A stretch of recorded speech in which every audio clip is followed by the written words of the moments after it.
Welcome back to the Brew Crew Podcast, everyone. This is episode 357. We are 1 week out. Exactly 1 week out from the Advent calendar. We've built. They've planned. They've built. Yep. We attended the build. The whole year's worth of hype and planning is over. In case we talk about it. And now we start. Beer 1. Let's just at least tell them what Beer 1 is. Beer 1 is Branch and Bones Harvest Haze. It's a 6.4% wet hopped IPA.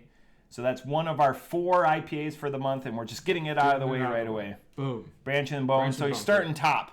So if you can't get that locally because you listen from out of state, well, you can't because Branch and Bones pretty localized. Everyone but one person right now has their, and that's a shorty. So if you are listening, and that should be in a fridge or in a chilled environment to keep to master that freshness level. Only one person right now out of the 24 does not have their calendar.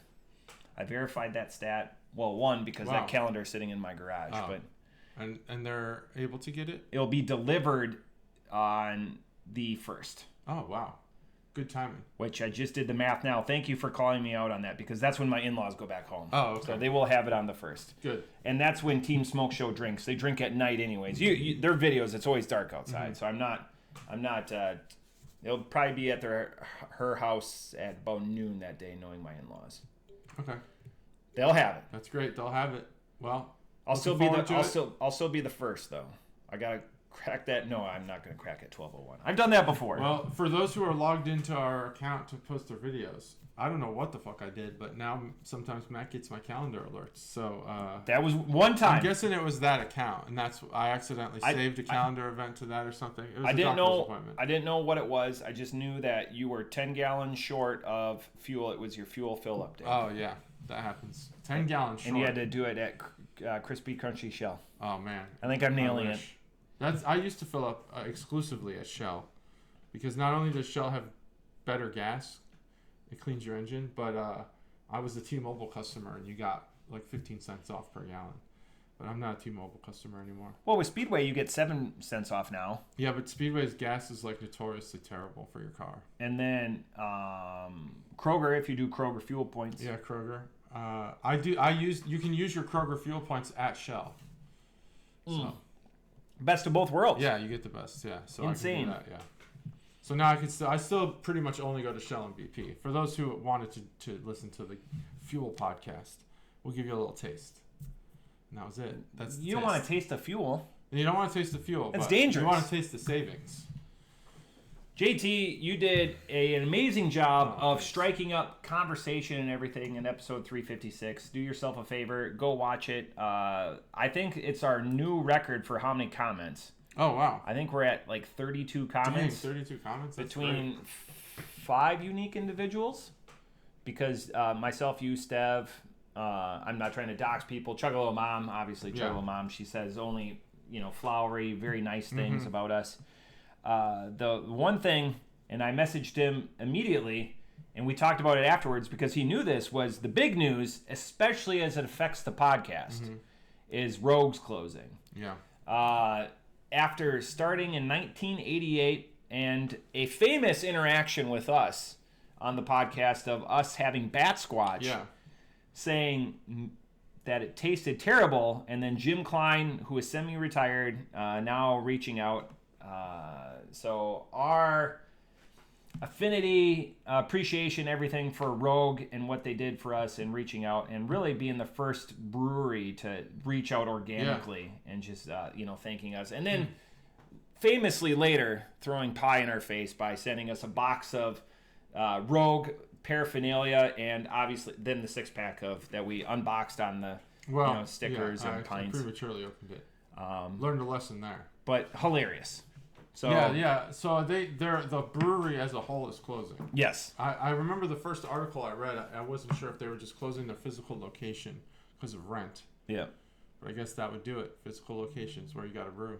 Yeah. So Newport, Oregon. Big brewery too. Big brewery. One of the OGs. When you're saying the 80s and you're available the entire country, I see it here. I see it up in Wisconsin, Minnesota, where I've been the last week.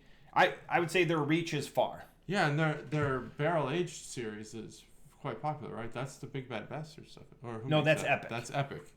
Well, Rogue makes one too, though, don't they? They do, but I do not know right off the top of. Dead Guy is their big one. Yeah, Dead Guy's that's a really popular beer. And I've said multiple times, Dead Guy for me reached shelf turd status. It was always there, it was omnipresent or whatever, but I never bought it.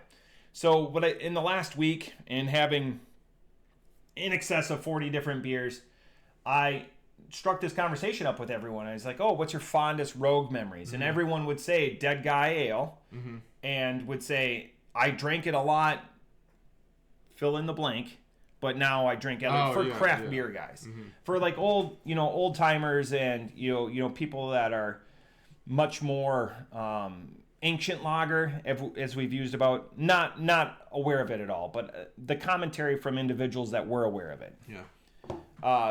Middle of the road to complimentary. Yeah. I'm sure that they had some good stuff locally. Yeah. Oh yeah. Straight from the hose, if you will.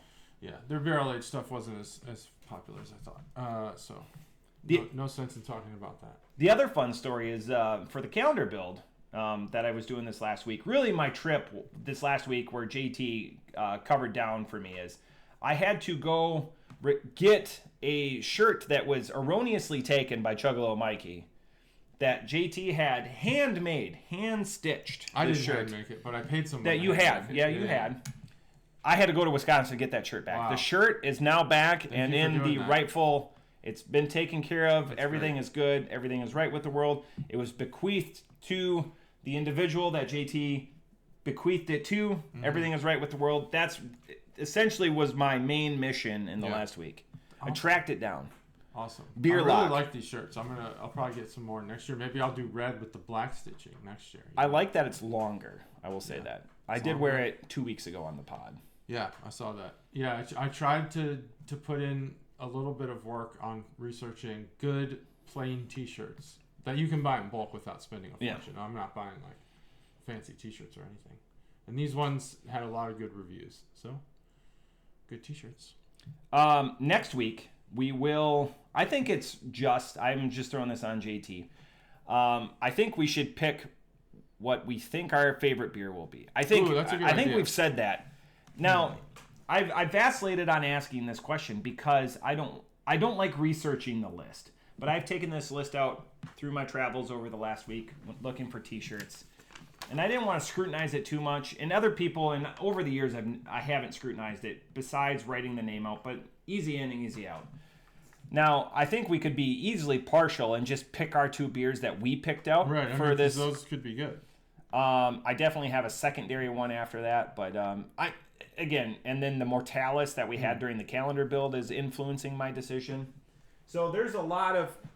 I realize that my voice retards a lot when I get a... There's a lot of opportunities for us to make prognostications, if you will. It's true. There are. One other thing, I did some beer news. I did have some beer news. You do have beer news. It's food for thought, or you think about it and then we'll talk about it later. Beer for the mind. Guinness. There's a program starting. I don't know if it's a program or if it's just an enthusiastic welcoming of the younger generations into the Guinness world, especially in Europe, where they have their... I don't know how long, if this has been going on for a long time, forgive me, I just read about it. 60-40s. You know what these are? 40% is the non-alcoholic Guinness, 60% regular Guinness. It's all on draft, so it's not like, you can make it at home, obviously, but it's when you go out, especially in Europe, you can order a 60-40 Guinness. But there are a lot of hardliners, which we all know. The older generations tend to be like, there's only one way to do these things. Yeah. And that's always not true. And Guinness is, of course, like, fuck yeah, let's welcome these people in because young people aren't drinking. So let's get them. So it lowers the ABV, I think, to about 6% or just under 6%. Mm-hmm. And it's very popular with younger by doing drinkers. A 60% alcoholic, 40% non-alcoholic pour. Mix. Interesting. And that's still at 6%? Very controversial. I thought Guinness is... Isn't it like 7 or 8? It's unknowable. It is unknowable. We'll have to look that up. Maybe I'll look it up, what it starts as. What were you going to say? Was it already at 6? I thought it was low. I thought it is beginning at lower for a stout. Oh, wow, it's already 4. So maybe it's bringing it down to 2 something. Which it seems believable. Let's see, other varieties. It's actually raising it. Maybe it goes 6-4-2. No, it's not raising it. 60%. Let me look up the 60-40. I had those 60% way wrong. Boozy, 40% non-boozy. Then it lowers it to 2%. 6-4-2. That's what I would do. I want a 6-4-2 Guinness. Fans say it should be illegal. See, that's the thing. Come on, people. Don't be a gatekeeper. Don't gatekeep. We'll gatekeep, though. We'll do it for you. Let us do it. In an unreasonable amount of time. Yeah, people in London are fucking pissed. It's something for them to be upset about. Because let's give them something. They're to? like, oh, cheerio. And that's the bottom line. Because they're, and we ouch out to our fans. Oh, it's 60% 0, 40% Guinness 4.2. Okay. And what does it bring it down to? It doesn't. I don't know. I can't find it. But it obviously brings it down pretty significantly. Yeah. So only 40% of it is boozy. Yeah, only 40. Oh, to around 1.7 is what it brings. It should be a 6-4. I had the numbers wrong. It should be a 6-4-2 beer. That's what I'm sticking with. I like that. Yeah, it should be. Man, I had those numbers way wrong. I would order that when I'm out. I'm excited for JT to start taking in this beer. Yeah, the counterpart is going to be amazing. I can't. And it's sponsored today. I love when bars have NA lines. The Barrel House has one. Oftentimes, King's Table will have one. More NA lines, please. Does the NA line, does having it on draft make it better? Some people do. My dad swears up and down that draft beer gives him a hangover. He does not like draft beer. A lot of people, and myself included, feel like draft beer is better than the same beer in a can or a bottle. And I agree with that. But I feel like it has something to do with the alcohol. Maybe the NA beers don't matter. But that can't be right, because Coke through a fountain is always better than Coke out of a can. Fountain Coke is better. Fountain Coke is better, without a doubt. That's mathematically proven. That's been mathematically proven. That Coke, Coke out of a tap is better.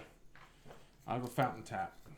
I pride myself on being ready, and I only had one. Did you hear about the McDonald's machine? Speaking of Coke, because McDonald's has exceptional Coke because their mix is better. Yeah. That the ice cream machines, it's been a conspiracy theory for a long time. That they take them down on purpose. It is an actual conspiracy now. Yeah. That the machines they have code in them that are causing them to break down. And only one company is contracted to fix them. I knew it was only one company that was contracted to fix them. And so somebody had come out with a diagnostics plug that you plug into the ice cream machine and it fixes it. And they were selling it to individual franchisees. Well, the ice cream machine company sued that company. And they actually posed as, there's a video about it on YouTube, they posed as franchise owners to acquire the device, to reverse engineer it. And so now the company has a device similar to that they market. But it sounds like the company that created the device in the first place is going to win their lawsuit. They're going to win their lawsuit for hundreds of millions of dollars. So it is a conspiracy, not a conspiracy theory. Buy into that company. Yeah, well, I don't think they're going to really exist anymore. They only had one thing, and it was that ice cream machine. Well, now they're bought out. I mean, the top executives are going to be, living out for all. Well, they're going to be good. Yeah. I'm excited for this beer. JT, tell me what you're seeing for those people that just listen in their audio ear holes. Yeah, for those that can't see, I'm seeing a brown tinted glass bottle, no label, and a orange bottle cap. Also, no labels, no stamps, nothing. Not the bespoke Barrel House. Don't be a dick. Yeah, no, none of that. Not even a eat asshole on date. Yeah, not even. So, any ideas on what this is? Any guesses? First of all, have you tasted the bottle? Maybe that would give you. I'm gonna say this is I don't know, like a amber ale. Okay, interesting. This is Secret Squirrel Stash. This is their debut on this episode. I'll go more. I've done extensive research on this. Ooh, good. This is called their Lemondrop, and we're going to go... Ooh, that sounds good. So now, I'm going to give you the name. After this, we're going to do a style test to see if you do it. Ready? Mm-hmm. 3, 2, 1. All right, so style test. You can have any glass apparatus if you want to. Oh, wow. It smells interesting. It smells different than I thought it would. What the fuck? Let's see. So, style and ABV, if you get close. I would have been way off, KK. I'll think of. Let me get some sips in, and I'll tell you. Man. So, I might have to use the glass. Secret Squirrel Stash has been around for a few years. They started up, I'm just going to say KK in 2018, 2019. He'll comment below. Look at that. This brewer is actually a part of our ANVAT calendar this year. And they're very excited. They came and picked up their calendar last weekend. Secret Squirrel Stash. Secret Squirrel Stash. They have multiple locations. They started in... Who's the sponsor? This is Secret Squirrel Stash. They gave it to us. They gave it to us. For free? For free. Holy shit. Is that for real, or did you pay for this? This is all for real. They even bought a calendar and paid me $3 extra for the calendar. Oh my gosh. Dang. How generous. So Secret Squirrel Stash started out in Somerville, South Carolina. Then they moved to LaGrange, North Carolina. LaGrange, Illinois, where I'm from? And now... in a few months, they will be moving to Georgia. It's a sole brewer. This is European. His name is I don't want to dox him. We'll say Chuggalo Kyle. He's a long time listener. But this is, and I have another beer. I enjoyed that yesterday, so it'd be a little bit cheater for me to. But that one was quite a good beer. Is this like an amber bock? It's not an amber bock. I'm doing this because Kyle's going to be listening. He knew it was coming today.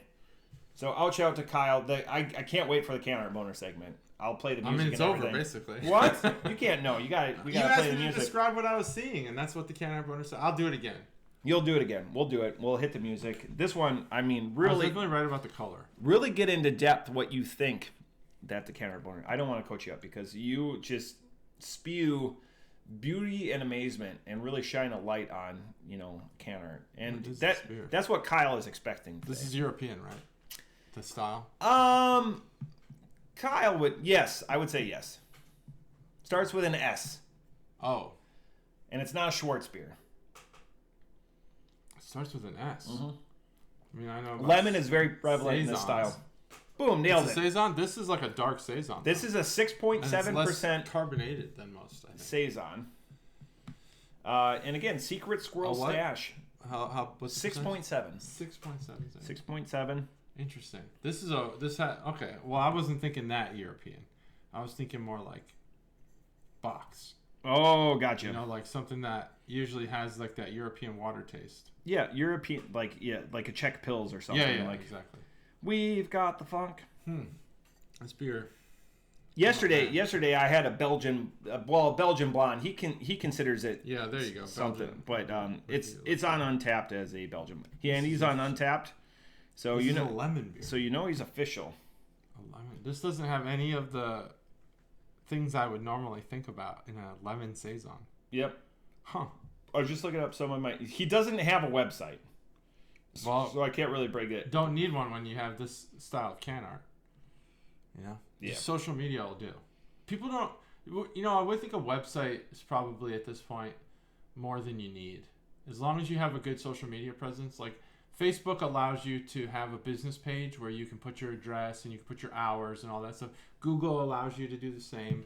He wants an honest review too, so he goes, don't be handing out fives. We don't give biased reviews. There has not been a single review on this entire podcast that we've ever given grace to because we liked the people or something. My biggest influence is those and the events around me. If I'm having a great time and I'm having a beer, it's going to get inflated. The score effects of the time and I challenge anyone to not be in that situation. Yeah. We try to go with as interactive as our show is. We try to go as uninfluenced by each other, but you're going to be surrounded. You're going to be influenced by your environment. I'd actually say we're less influenced now than we've ever been as the show's gone on. I think before, when we were trying to find our footing and figure out what we liked, I think if you were to map out our trajectory, maybe build the BCP wiki, you would find that we've found our footing and we have our trends. Whereas before, early on, first 3 years maybe, there would be some influence, like, oh man, I didn't taste that. He's making a good point. You'd think internally, I taste that. But now we kind of stick with our guns. Now I'm tempted. Now having this, he gave me another one of his other brews. I'm tempted to get that one out and pop it because that one comes in the rubber stopper bottle. Oh, okay. I don't know what Kyle's yelling at. The Stella bottle. He's gonna, and Padre. I think his handle is. He's commented before. I think it's Papa or Pop. Anyways, I don't want to dox him either, but Papado. It's his. It's his brewery, secret Squirrel Stash, and you can check that out on all the Untaps. All of his beers are on there. That's awesome. And they have a physical location? They do not. Oh, so how did you find this beer? How did Kyle makes it? Yeah, so you just hung out with Kyle and he gave you some beer? Oh, how did I? Oh, the start of our friendship. Maybe not that, but how did you? So you just hung out with Kyle recently? And he's like, here's some beer? Yeah, he swung by. So he swung by to pick up his calendar. His calendar, okay. So he lives, in the southeastern part of the United States, but his military commitment is in Indiana. Okay. So he swung by. But he's got a real business name. He's got a name for his brewer. I would say a gypsy brewer. Okay, I like that. Yeah, gypsy brewer. Good. He knows more about it. He's excited about it, and it's interesting because telling him... And he follows my Untapped religiously, and we'll start sidebars to take it off of Untapped about, what do you think about this? Okay. So, thank you, Kyle. Ouch out to you. Please do the Canner Boner segment. Here, I'll help you out with the music. There it is. All you need to see there. And so, like I said before, I see a brown tinted glass bottle. This helps with the UV rays not to penetrate the bottle and skunk the beer. There was obviously a choice that was made there. Had to be. By Kyle. I don't know the bottle acquisition process, but I assume he had some choices to make. Yeah. Between clear, green, and brown, and he chose brown. Brown. And then orange bottle cap, which I'm sure, again, he has... What I'd assume he does is buys an array of colors. And puts each style in with its own cap color so he doesn't forget. And, write down maybe on a whiteboard, orange is currently this style. That's why he had to tell me, he goes, the orange ones are the Lemondrop, the Lemondrop Saison. Yeah. Otherwise, there's no way to know. I'd like to think that it's a blank canvas and I'm allowed to illustrate with my mind what I would put on here. It would be fun to sell like a random 6-pack where you just have 6 different colors, but you don't say what they are, and then you just have to that was like Urban Artifact, what they did with those randos. Yeah, with the randos, or like the Jelly Bean game that all the kids play. This tastes way better than anything that was in that random Urban Artifact. Yeah, it was like the gross flavors. It was incredible. Yeah, boogers, throw up. He drove over 3.5 hours to drop this off and pick up his calendar too. So that he couldn't make the calendar build. He says next year he's going to make the calendar. Yeah, build. Next year you'll be there. Which I'm maybe excited. he'll bring a keg and we can put it on tap at their own house. That would be Kyle. We know people. Yeah, we could people that are known. We could make calls. You could have even a sixtel brewery on. Just charge it as a sixtel. Sell it to them for a nominal price. Nominal. Whatever exchanges need to happen, I can put you in touch. Better Matt and Gimmick Gus, reach out. We can make this happen. Mm-hmm. Yeah. So that's the Can Art Boner segment. Great segment. This beer, though. We've got more beer coming from Kyle, by the way, too. I can taste the lemon, which is good. You don't want to name it lemon, but there is an overpowering beer flavor. Yes. To this beer. It's not... I have my words for sure. It's not for the entry level. There's complications. There's layers to this beer. Yeah. The lemon is assertive. It's the zest of the lemon. It's not the flesh of the lemon. So the citrus notes that you get are tamed or tampered down a little bit. It's very similar to a beer that I had yesterday from him, which is a Belgian strong ale. Mm-hmm. I liked that. Was way more refreshing than I thought it would be. But this beer, it's as a Saison should be, and it's layered and complex. It is those things. It's more red than I ever would have guessed. Though you could see it even through the brown tint. I knew. I said, "Is this an amber?" Because you can kind of see it the way that it's colored in there. This is what Shock Top wish it was. This is definitely not an entry level beer. It's got a malt profile that I'm not particularly fond of, but I like that the lemon's there. I like that it leaves more of a sweet taste on your palate than Dave. Than the bitterness. The bitterness of the malts, it kind of peeks through more than I'd like. But I think that the beer tastes like it looks. I'll be honest, it does taste like it looks. That looks like it would taste like it tastes. It's got it's just got that real. I don't know, Saisons. I don't have a lot of Saisons that taste like this. Would you agree? I don't remember Saisons tasting like this. This is bolder than a Saison. It's not as light or not as definitely not as whimsical. Berry. Yeah, whimsical. It's I don't know. What do I want to give this beer? This beer is interesting. We're not, and again, you can not hold punches. I'm not going to. KK, and you'll know this. I liked Weird Science better than I like Lemondrop because that was surprisingly refreshing, and that was my characteristic for that one. And the citrus notes. This is obviously lemon. What's interesting is that it doesn't smell like it tastes either. There's a lot going on here. I guess layered is kind of what this is. It definitely feels European. Yeah, it feels European. Man, I don't know. This beer is not really my thing. It's quite bitter. The lemon really peaks in the essence, in what's left behind on your palate. If you were eating while I would not drink this beer with a meal. I would have this beer on its own.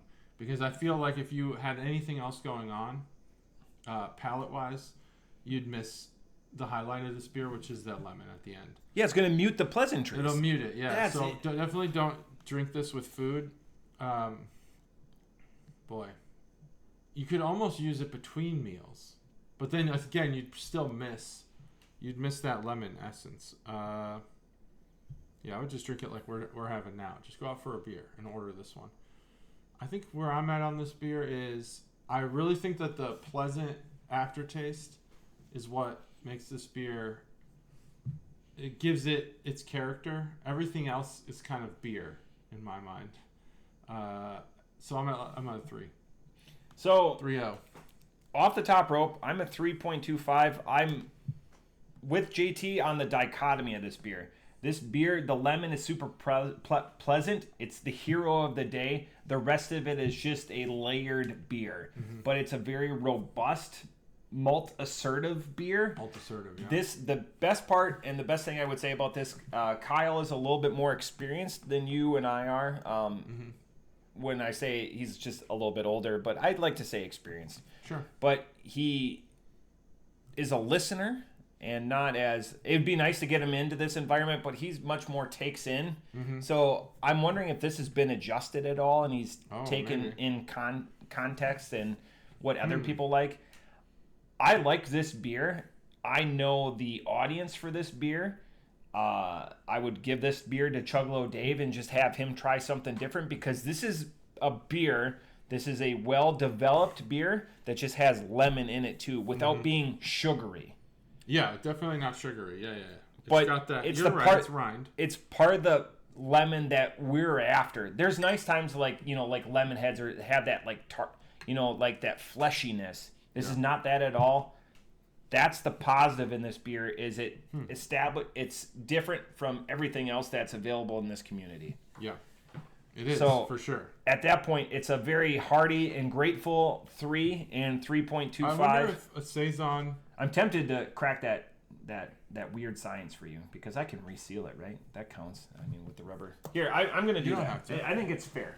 I wonder if a Saison runs into anything, another style, and that maybe this is like approaching that style. You know how sometimes like the line between a Berliner Weiss and a sour is pretty blurred.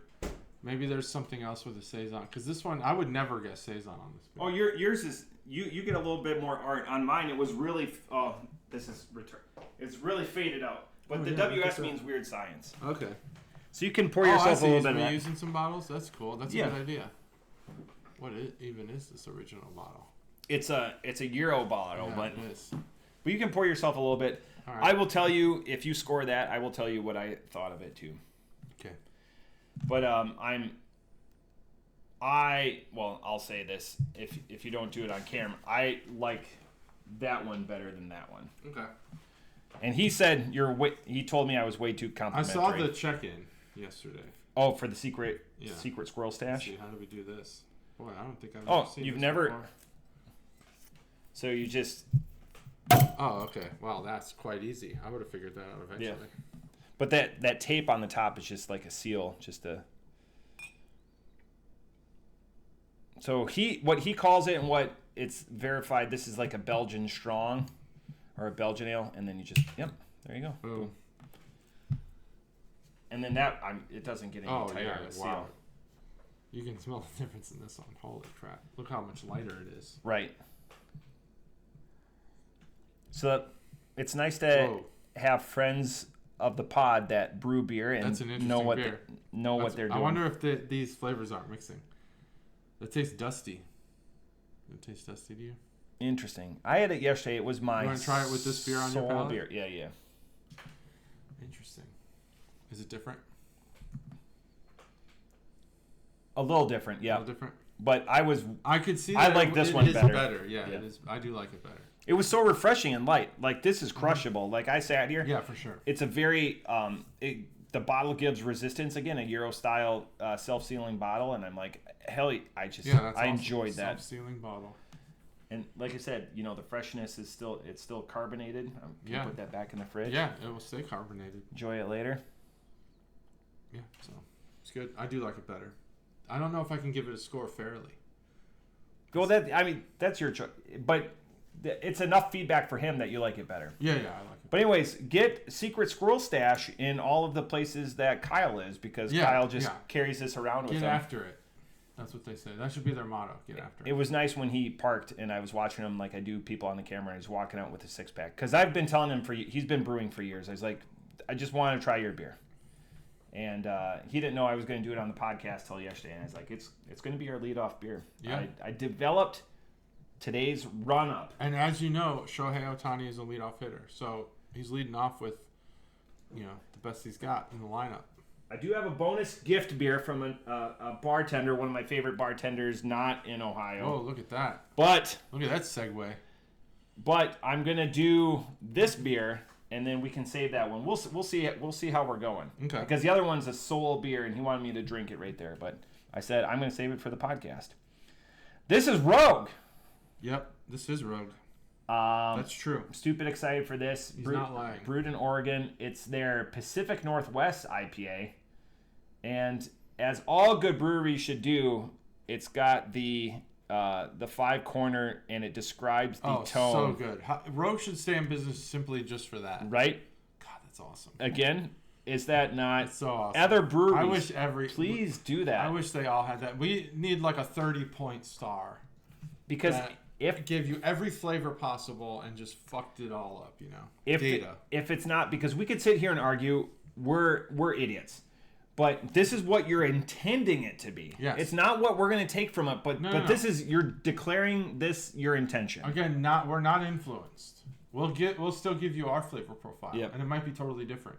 But I love that. Yeah, look at this is right up there. This is higher, but this is right up there with food pairings. I'm an idiot. Tell me what to do. Yes, food pairings is great. It's not primed.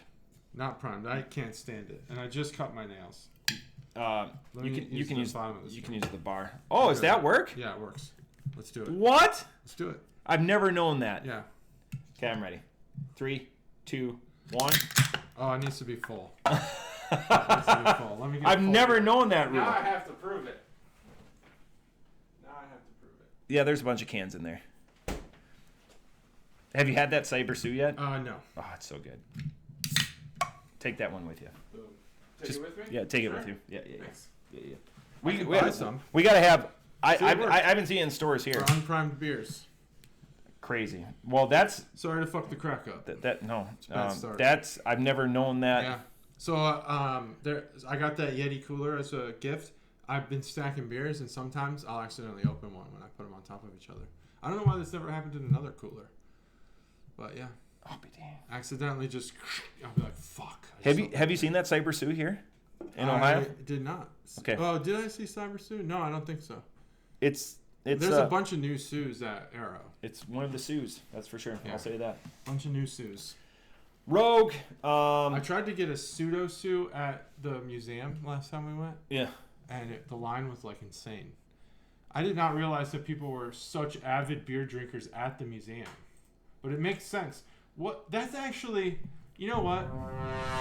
People that don't want to be there. New thought. New thought. No, if you go to the museum, you want to be there. The museum's awesome. If you are at a museum and you're miserable, you have like really weird priorities.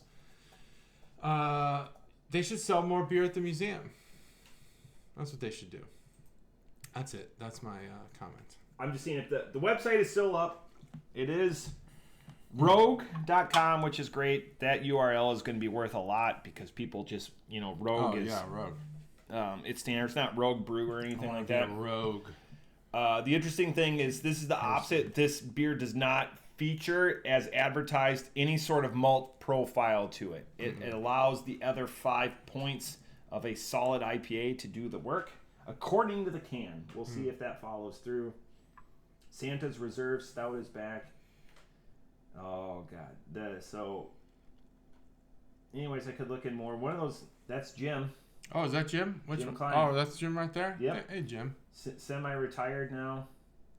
And he was when he messaged us. I was checking out Jim's LinkedIn once the news came out. He's semi-retired, so he's not going to look for another brewmaster job. He said, though, in confidence to me, but I feel okay to bring it up here. If we started a brewery in the next 10 days, he would come lend his skill to us. All right. So then you're in luck, Jim. I was starting a brewery tomorrow. We have 9 days because he told me. But I'm only keeping that brewery going for like 1 week. 1 week. It's just going to be the gypsiest of brewers. It's the Thanksgiving brewery. It's the Thanksgiving brewery. I bought this purposefully because I was like, oh, they do an IPA. I have to have it because the Northwest, if you would associate a beer with a region, 100% the Northwest gets IPAs. They have to. Okay. I would just say they take IPAs off the plate for the rest of the country. That's just what I associate. That's true, but yeah, probably. I guess maybe. Sorry, I'm not saying who does it better. I'm just saying like. No, IPAs are like they're like, I'm gonna say. You can't grow IPAs in Ohio or hops in Ohio. Yeah, that's true. We've been told that. I think that IPAs. Steph's going to be the only one that can say. Maybe your mom. They're the new metal of beer. They're everywhere. You can't, and it's too proliferated. It's not like punk rock where it's like certain subgroups of people are into it. It's not like, I don't know, some sort of other rock. It's new metal. It's Korn. It's Limp Bizkit. It's Nickelback. It's like they have great. Nickelback is not new metal. They're all butt rock. It's all butt rock. It's all the same. Can we be honest here? Oh my God! You put Korn and Nickelback. I didn't say that they're equally as talented. Yeah, it's the same category, same genre. It is. I'm sorry, it is. It's the same category. It's new metal. It's just that Nickelback sucks, and it's generic. I think that's the punchline, though. I think they're more... That is the punchline. They just happen to come out at the same time. Like, they don't have, like, the same aspects and, like, pedal beats and groove that, like Limp Bizkit and Korn do. And, Limp Bizkit has, turntables, for God's sakes, and sampling. Mm-hmm. Nickelback is sampling the assholes of 19 to 24-year-olds. Yeah. Mm-hmm. Write that down. New metal. Interesting, though. What would Preacher say? Would Preacher say that? I don't consider Nickelback to be new metal. I think they're more butt rock. And a lot of those... Okay. Yeah, I guess maybe it's a little... Ask Preacher. Like Breaking Benjamin and Get back to me. Nickelback. Hinder. Five Finger Death Punch. No, Five Finger Death Punch is more metal, I think, than butt rock. Yeah. They're a little harder, a little bit, but they are the same crowd, I would say. But you know what? You got to give Nickelback some credit. They draw something. Yeah, I mean, every band that criticizes Nickelback probably draws less fans than Nickelback. I don't want to yuck other people's yums, but look at introducing. Oh, this is a new beer from them. Oh, Work with Rogue. No, nothing. No job postings available on Work with Rogue. I don't know what that's in response to. I think there was what Korn wound up being. Here's where Korn and Limp Bizkit wound up. I'd love to talk about music. I love music so much. It's my favorite. It's probably, other than baseball, it's my favorite thing. I love music, and I think where Korn and Limp Bizkit, there was an unfortunate timing about Korn and Limp Bizkit, and that timing was the TRL era. Is that MTV? While we all criticize MTV for playing bullshit, they did play a lot of that stuff. Korn was on TRL. It worked its way up the charts, probably hit 5, 6, whatever. Hit number 1. It hit number 1 at some point? I know Limp Bizkit hit number 1. It was the first non-boy band to hit number 1. Yeah, Got the Life got up there. Yeah, I remember. I even bought Limp Bizkit, or Korn, because what album? I was into those popular songs. What album? I don't remember. Probably one that I'm not trying to sit here and claim I'm a Korn fan. Was it The Girl on the Sidewalk? Yeah, probably. Issues. Yeah, Issues. Yeah, and you know, I've just that was Got the Life. All right, Freak on a Leash. I'm like, this is all right. With the bullet flying through, that was good. Yeah, that was a great video. Titty. Great titty. Great titty. Can that be an episode title? Great titty. Never really got into Korn that much, but I knew their stuff before that. But like I feel like the face that you just made was like, this guy's not a true fan. True, I'm not. I was always more in the punk scene and not the scene of those bands, which is why I fell off when Deftones started. I just wasn't into it. I needed fast. Deftones predates Limp Bizkit by 4 years. Okay. But Korn was around for 3 years before. But I didn't hear Deftones for a while. So crazy. Yeah. I just wasn't into that scene. Shut in. That wasn't my scene. Shut in. Shut what? You are a shut-in. I'm not a shut-in. I know a lot about music, and I love music. And I get that. Way more than I do. If I wouldn't be so bothered by bothering other people, there's so many times, because you're the drumming prodigy in my friend group, that now I know that. So that's why I try to limit how many questions I tap experts in my sphere. And you, as the drumming expert, like I've sent you a couple like the streams and stuff, like Samus and that. Oh yeah. Chris drummer. I watch a lot of those people. That kit that Samus uses, he's got every drum known to man. Like, and he's so good and so interactive, and he plays metal music, and it's great. It's all over from. His technique's really good. I learned a little bit about double bass pedals from that guy. But again, he's just having such a fun, jovial time, and I just love. I've thrown him because I've gotten what he's trying to achieve. Every other person, but he's the one individual where I've subbed to his channel before. I've been like, hell yeah, I'm like, he's just so interactive, and he's fun. The fart noises, I don't have any. There's great stuff out there. I don't think I'm a prodigy by any chance. I'm not that good. But, you're my expert though. But I know a lot about music, and I know a lot about the drum differences and stuff. I have the ear more than I have the skill. Yeah, I have none of that. But I can recognize. I'm like Lou Pearlman. That's good. Being a Lou Pearlman is not from the molestation stuff. Great, thank you for but from a music perspective. I was waiting. That's the thing that it bothers me about the really popular guy in rap. What's his name with the big beard? Yadis so famous. Modest Yahoo. No. He's a producer. I feel like his name's also wrong. Dr. Dre. Rob Ross. Maybe it's Rick. You're thinking of Suge Knight. Rick Ross. Not Rick Ross, but Rick. God, what is his name? For new metal, like Rick Robinson. No, for rap. Oh, for rap. So this guy is like very very famous, but he, like the things he comes up with. Rick Rubin. Rick Rubin. off the top of his head, he'll be like, "Oh Trivia. yeah, just do like a hi-hat and do like a syncopated beat and then all of a sudden you have like the most famous rap intro ever, and it's crazy. That's it. But it bothers me that that's the case. Well, that's where, like in rap, everything about sampling. That's where I love to blow people's minds. Where the nerdy old autopsy. Who does autopsies? Corner from NCIS. Ducky is the guy that did the intro to Forgot About Dre. Oh, no shit. I'm going to do that after the podcast. Oh, we'll definitely get DCM. Instagrams that I'm going to start sending you that you're going to be like, we'll get DCM made. But you know NCIS, right? Yeah. He had a band, and his album made number one in 1970. He stopped making music, and then he's been sampled, but like, dun dun dun dun dun. Yeah, that's all Ducky. Oh, no shit. Yeah. Yeah, so when you get into sampling, there's like some insane things out there. There's this, I'll send you some Instagrams, but like people will sample just one noise and then they'll put it throughout the song, different songs. It's amazing. Sampling is an art in and of itself. We're going to do that. We're going to just end the episode. We'll come back and we'll get his reaction because last Christmas I did that for my in-laws because they're not rap. Ouch out. See you guys tomorrow. See you tomorrow. Todd, you're gonna be in town? Do you want to go to? He's gonna be in town. Does he want to go to Fatbacks? Fatbacks. On me? I will. I'll take Todd to Fatbacks. I will let him because he'll listen. Todd, I will. I'll take you to Fatbacks. Yes, they will be in town. Otherwise, he's gonna pick up City Barbecue. No!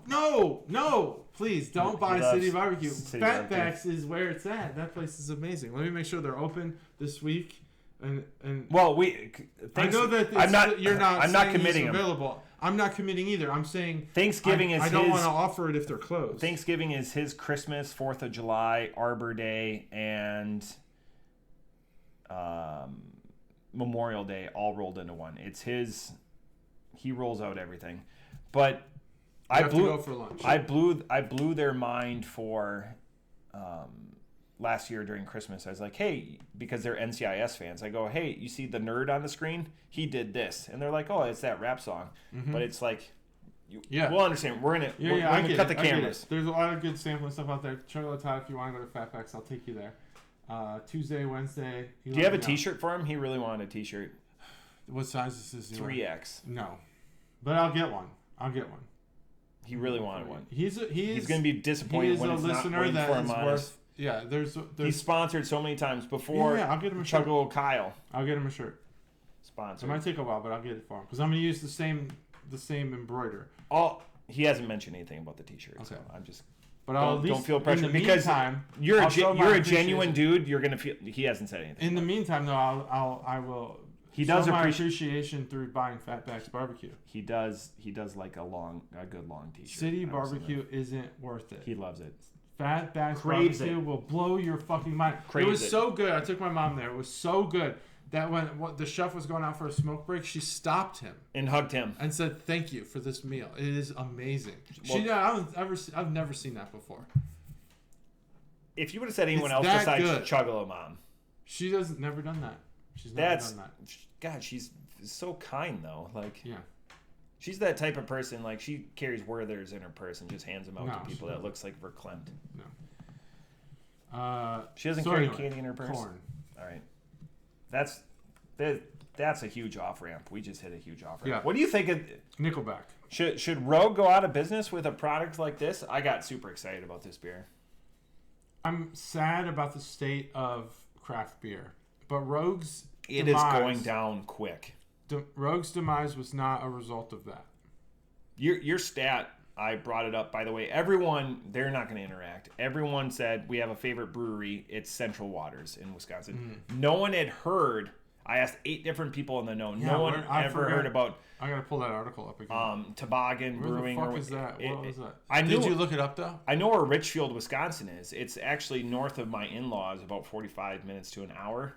But is it possible though that this is a branch and bone situation that it's just like so good and just so not distributed that people aren't aware of it?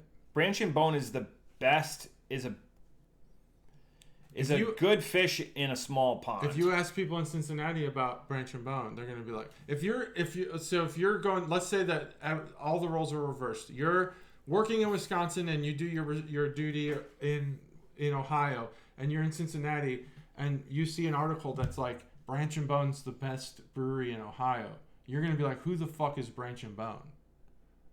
Maybe even Cincinnati's a bad example. Columbus, Cleveland. I'm like, who's Branch and Bone? Was this that type of situation? Maybe no, because the one of the guys is the guy again that has 12,000 check-ins, and anytime that he didn't know about it. Never heard of him. He even looked. They exist though, right? Yeah. Okay. Make sure that wasn't some AI shit. But it's tough when Central Waters is head and shoulders above. I forget even the brewery that I mentioned. I didn't even say that. But I know it's Richfield, Wisconsin, because I was like, well, I'm 2 miles away from Richfield, Minnesota right now. But it starts with an S, I believe. But Chuggalo Todd, when he comes down, I'm going to ask him because he is aware of everything. Like, he was a utility guy for 50 years of his life. He knows intersections of streets. That's how he tracks everything. That used to be how it was. When pre-smartphone, I was I delivered for a printing company. I knew every street in Chicago. Every street, the side streets, the main streets, the alleys, everything. I could tell you where it was one way and which way it was going. Yeah, I can't do that anymore. He would do like, they had a really good lunch special, so we would do like a utility call down there. Oh my God, go to Earl's. Earl's like a half sandwich and a soup, and like a Pepsi. It was like $2.85, and he goes, oh my God, everything was homemade. Like I appreciate that. Again, it's a guy that's just trivia, but it's expended geospatially for a utility or a commerce type thing. I don't remember. I can't even find the article. No, and how did I find that article? And even there, you said, even when you recorded, you were like, I'm not familiar, but like how Wisconsin was, it was an inverse relationship from what an outsider would expect it to be.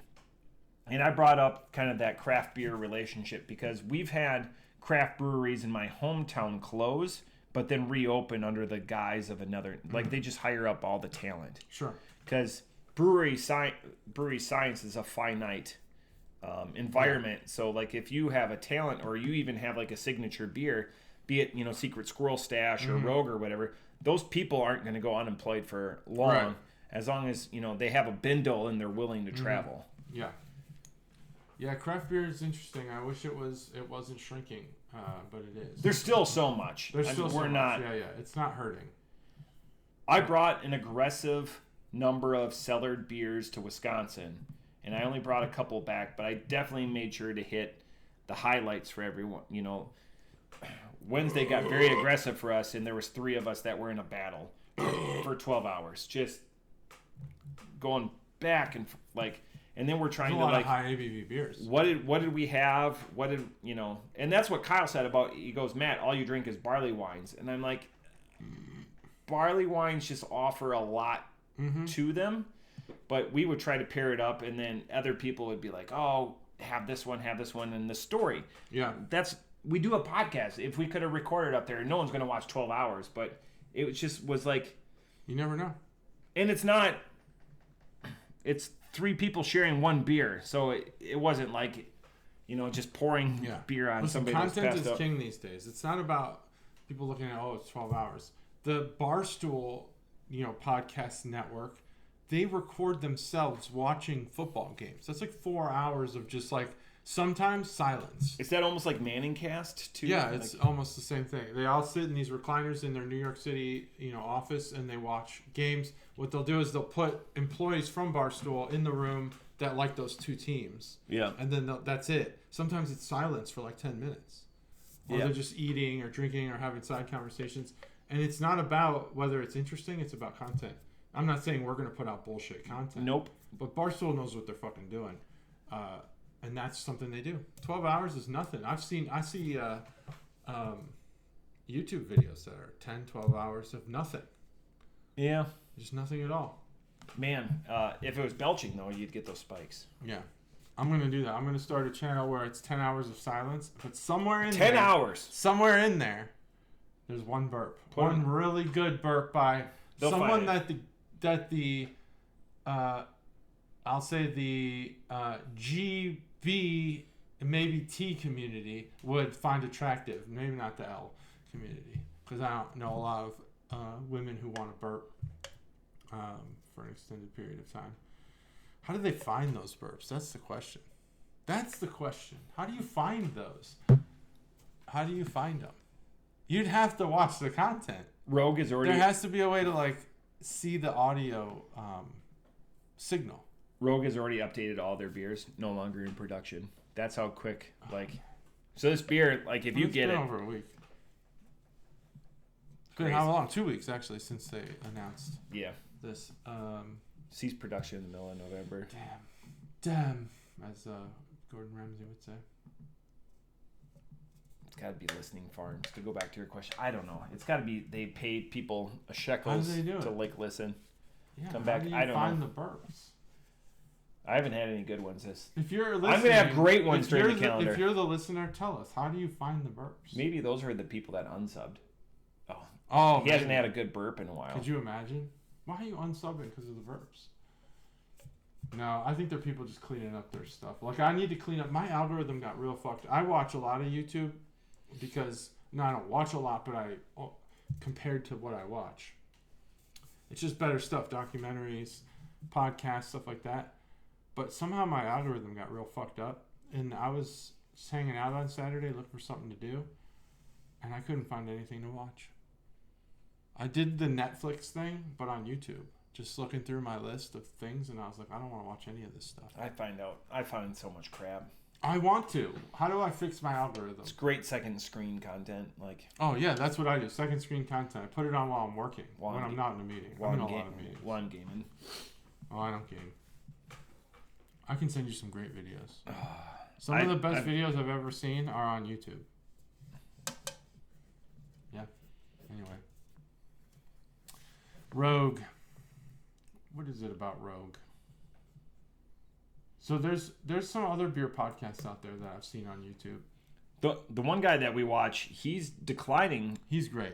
Yeah, he's concise, 4 to 6 minutes, but he says he's not recording as much anymore. He just taught me the last 2 weeks. It's just health and everything else. Does he have a family? No, just a wife, but they work like in the middle, so where he records.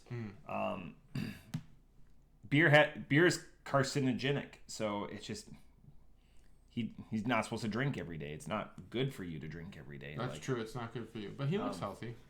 We're all healthy, but I wonder if we can meet him. Where's he at?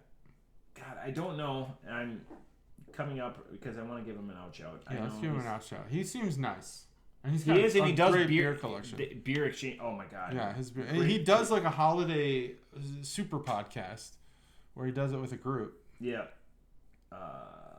No hype beer reviews. No hype beer reviews. I love no hype beer. They're fun. There's another one. There's another podcast, and they get maybe 2 or 3 times as many views as we do.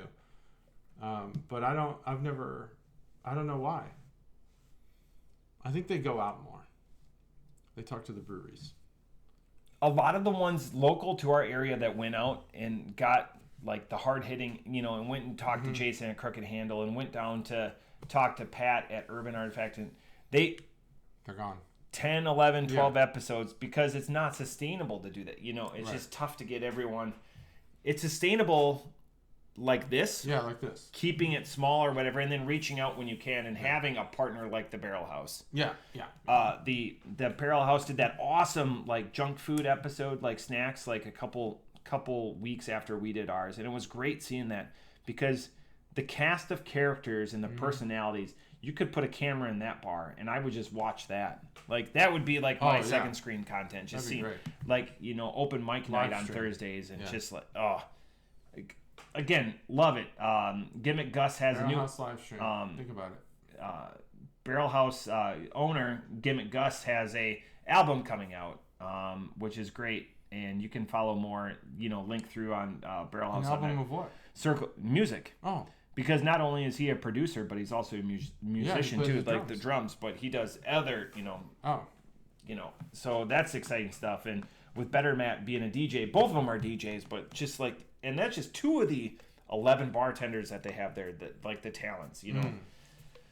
It's awesome seeing that. Them.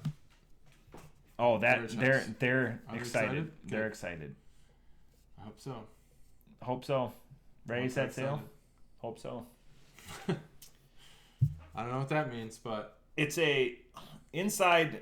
We started it, and I'm just in that mindset still.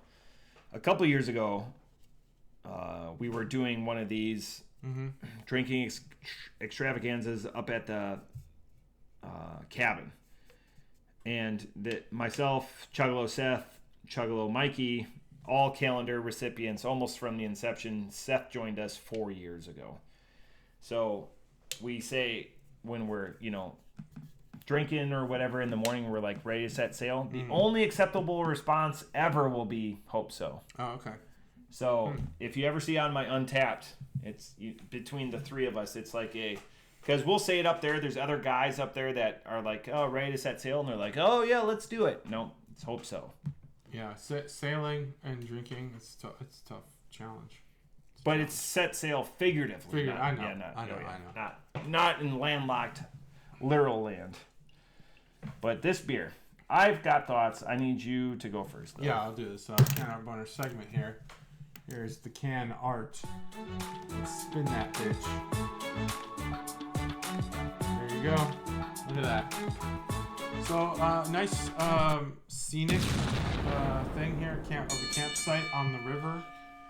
I'm not sure which river it is. What rivers are in Oregon? The Columbia River? Or Oregon, as people like to say, but I don't know. What's the letter between the R and the G?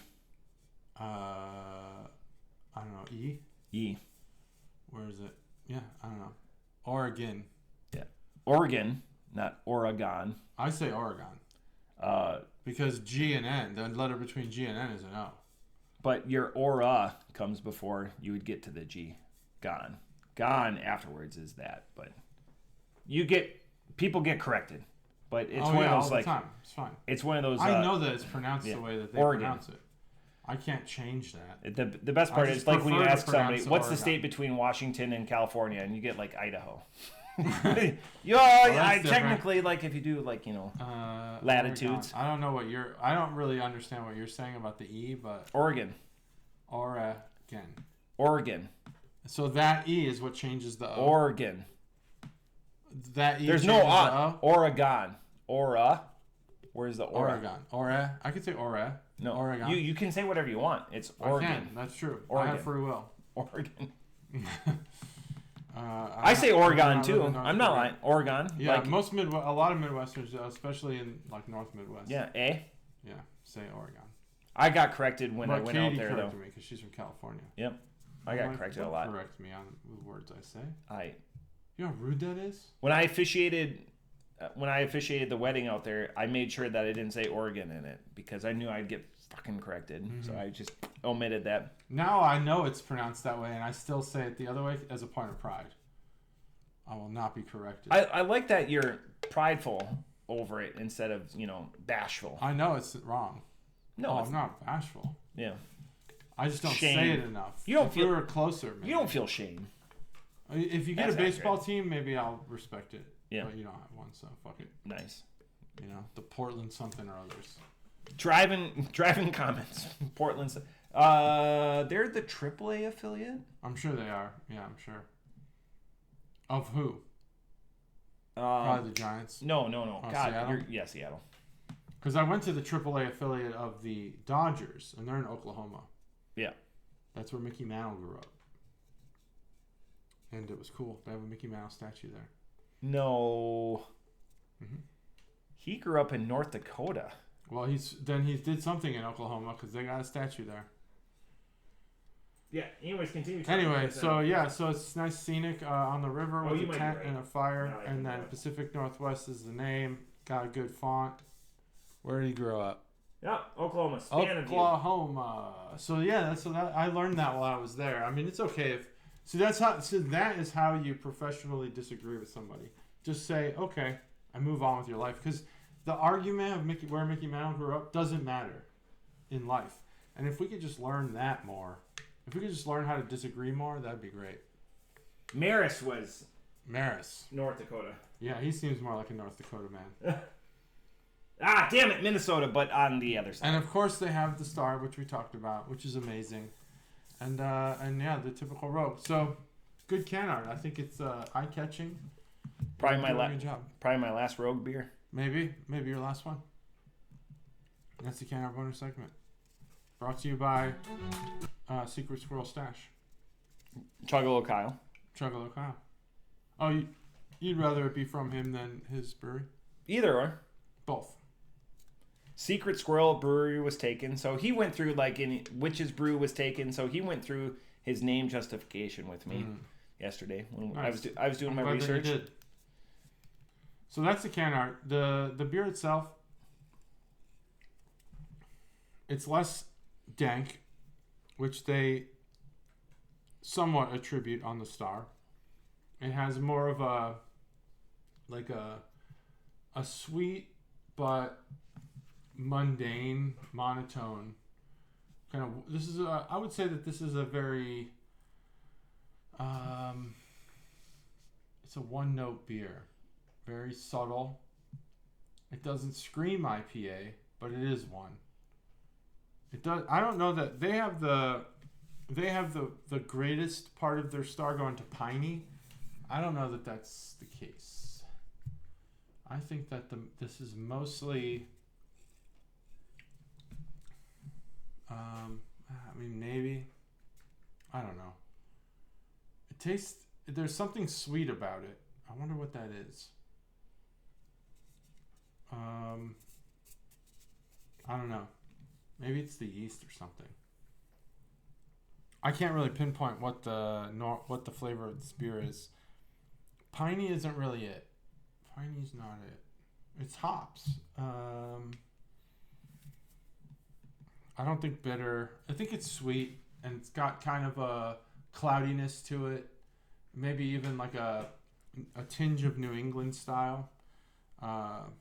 Pacific Northwest. Yeah, it doesn't have that Northwest taste. I think that it would be far danker if it did.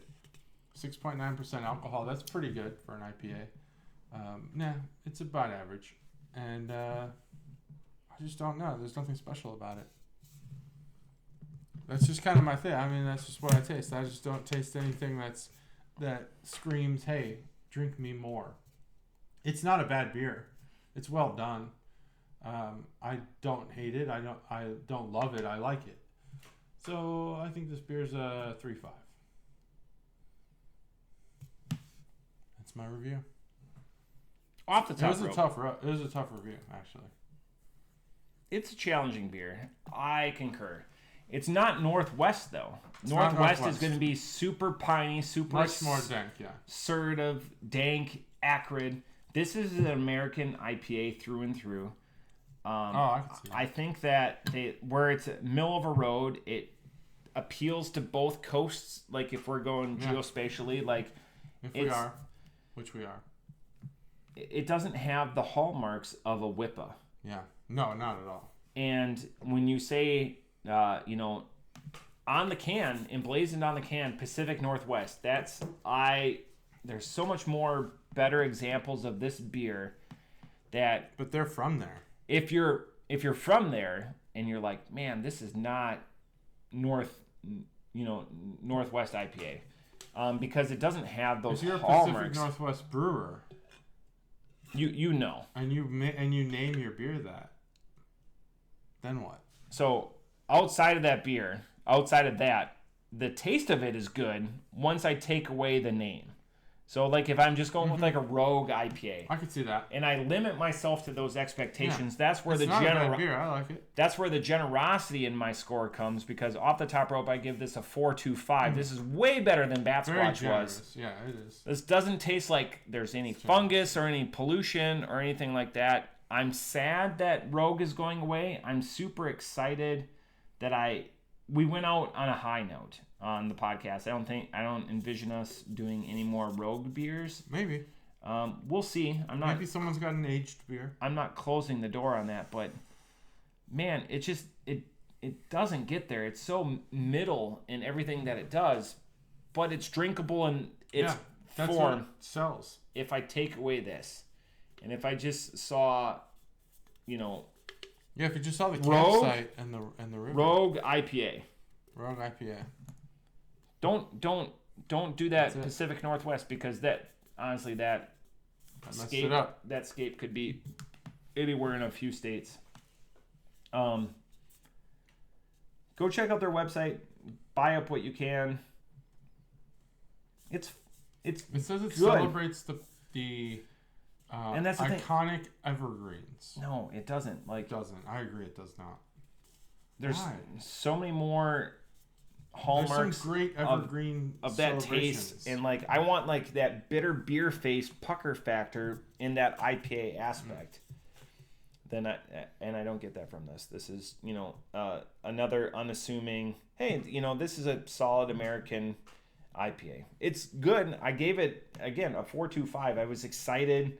I'm excited for the story. It's the camaraderie. It's just Yeah, I agree with that. But you got a 4.25 on that. I did. It's just it is a good beer. I tried to ignore it, and this is sometimes, and this got pointed out to me multiple times in the last week. I will be like, but I take what's in the can. But other times I'm like, this doesn't deliver chocolate cake or whatever. But yeah, I'm just trying to be out? Huh? Who's pointing this stuff out? Other Chuggalos. Listen. Yeah, people listening, and that's fine. I stand by my score. It's a good beer. Yeah, it stands by. It's good memories.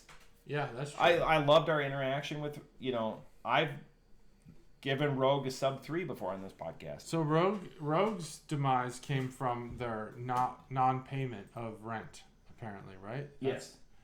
That's weird. That's weird to me. What's that about? I was just making sure we're still recording. We're still recording. Yeah. What is that about, you think?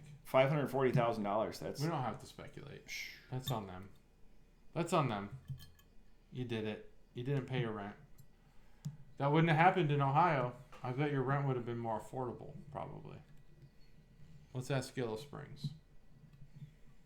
Let's ask. I wonder what Warped Wing pays, because they're in a bunch of areas. They probably. I bet the Dayton place is pretty interesting. And the Springboro's fine, and the Pick was fine, but the Dayton place, because Montgomery County is weird. Their Huber Heights location makes gangbusters. Okay. Because of where it is. That needs to be reestablished, and they're trying to get Huber Heights reestablished as an events district, which would allow them to stay open later. Because they're not. Need to. What's that one place that? Well, you weren't there, but Cobra and I went with Dr. I think that was Huber Heights. That place was right next to the Rose Center. Dirty. I don't know. Up just north of 75. Yeah. I don't remember, but it was. Does gangbusters for them? They just need to extend the hours. Yeah. They've had other issues and whatnot there, but they just released their annuals. I want to say stash, but it's the Whiskey Rebellion. Oh, Whiskey Rebellion. I think it was caramel. But I don't have any Warped Wing in the cellar. Me neither. It's good when I get it, but I'm not gonna overreach and buy it myself. Next week, though. Next week, week 1, day 1. We're gonna have Branch and Bone. We're gonna have Dayton's premier numero uno beer via taste, and a surprise. And I don't even know about this. He won't. That's it. I'm not extending him any more courtesies, hints, validations, opportunities to ruin the surprise. But it will be here. I'm not gonna ruin it. Or there. I like or anywhere. They're fine. On 358. I just don't want a surprise party. The kickoff. It's not going to be a party. The thing about me is when I've decided not to be social anymore for the day. Cancel. That's where I'm at. Cancel the balloons and the cake. What do you think? Some people, they get a surprise party. You think that they were like, I'm done for the day. I'm going to go home. I'm just going to relax. They have to be at a party. Depends on the day. That's why. It does depend on the day, obviously. That's why, JT, I always beat everyone home. You do beat everyone home. Yeah. Someone that would have to really put in the effort to I have a surprise coming this holiday season. Something I've been asking for a lot of years. And I was doing dishes. Stacy was working across. Daughter number 1 comes up and goes, "What? Why are you working on blank?" And Stacy's like, "Shut it!" And she doubled down again. Mm-hmm. I know what's coming now. I'm very excited. That sucks. But I knew it was going to come eventually. I didn't know it was going to be this year, or next year, or the years after. Mm-hmm. But I'm glad you're getting it, whatever it is. Yeah, I'm stupid excited. Meaningful things. Well, fine. It's good. Double H. Double H. Anyway. It's Double H that ruined it. Yeah, Double H ruined it.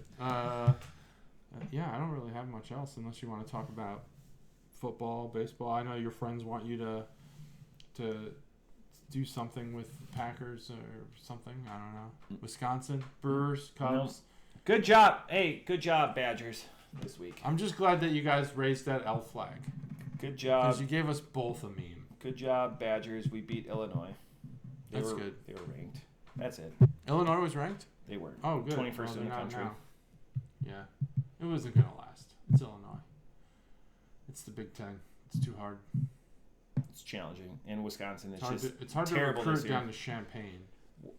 Wisconsin is terrible this year. So if you would move Illinois up towards Chicago, because Northwestern's too difficult because of the grades. If you move Illinois up towards Chicago, you could recruit better. But recruiting to Champaign is just too difficult. And Ohio State's just got everyone beat recruiting wise. Besides Michigan, hey, we're in rivalry. Yeah, Michigan, yeah. We're in rivalry week or a hate week or whatever they want to call it. Fuck Ohio State, go Michigan. Michigan by 50. I hope Ohio State doesn't. Ohio State's fans have ruined Ohio State. It sucks. It's the worst thing about living here. Yeah. I'm glad that you guys are fervent about you guys do things dirty. You've gotten away with it for a long, long time. Go Michigan. Go Maize and Blue. I will use the letter M as many times as I can this week. Nice. All right, cool. Excited for next week. My kid's not going to Ohio State. If he got the chance, he would. Oh, yeah. Why would you turn that down? Yeah. But he didn't, so yeah. It's fine. Go Michigan. I'm fine with that. I tried to get him to go to Michigan. They didn't want him. Their baseball coach, is very active on social media. We'll link him. He's great. His videos are amazing. And he talks about things that you would... Like, the casual baseball fan would not want to watch his videos. He's talking about, like, the nuance of, like, third base leadoffs. You know, like, things that, like, you really got to be in the game to really, appreciate. He's talking to the player. So he's a Joe Madden. Yeah, he's a Joe Madden type. Cerebral. He's talking about... Pete Carroll. Yeah, like, what do you do between pitches as a right fielder? Yeah, like, weird shit. Shit you don't think about. But it's important... If you're a right fielder trying to get recruited by a D1 college. Yeah. Interesting stuff. He did help me learn how to film a high school player. What angles and stuff you need that the coaches want to see. So that helped. Anyway, thanks, Michigan coach, whatever your name is. He listens. He told me. He said he's John Beeline. John Beeline. No, John Beeline. Right, John Beeline. Yeah. Yes. I'm combining it to one word. Beeline. Beeline. Beeline. Jabeline. Beeline. Sublime. That's it. That's episode 357. That's a lot of episodes. Happy Thanksgiving. Bye.